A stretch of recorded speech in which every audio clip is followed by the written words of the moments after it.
Okay, before we start Galatians chapter 5, let's review a little bit and look at where we've been in the last 4 chapters. First of all, Paul's gotten personal. Remember, he's the one who started the church in Galatia. He's the one who came to them and presented the gospel to them and lived among them, so it's a personal thing. And not just that, but he personally received this life-changing revelation about what the true gospel is about, that it's not about being Jewish.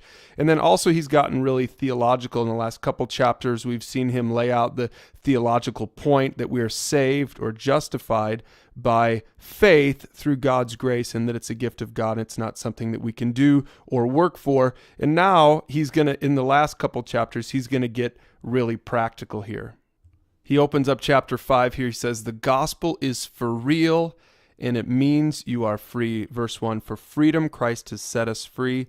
Stand firm, therefore, and do not submit again to a yoke of slavery. We looked at this last week a little bit about not going back to those elementary principles. On the one side, where Paul came from, the Mosaic Law. On the other side, where the Gentiles had come from, it was, those pagan rituals and the pagan lifestyle.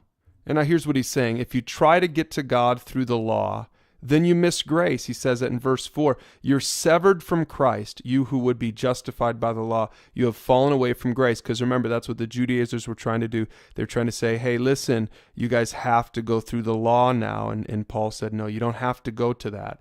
That's what Paul had come out of.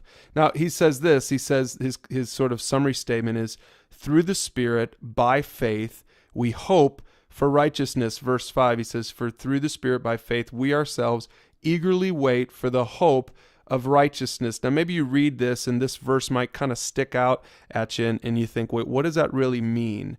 I thought we were already free. Verse 1, it says that we have been set free. But now verse 5, it says we're hoping for this righteousness. So what's the deal there? Well, it's really this tension, this sense that we're already free. In one sense, we're already free in Christ in verse 1. But in another sense, we wait for righteousness because we recognize we still have sin in our lives and we're still going to battle this. Now, we're going to talk more about this in the third video today. But for right now, why don't you talk about that before you go on to the second video? Talk about if you've ever experienced that tension. So hit pause and do that, and we'll see you in the next video.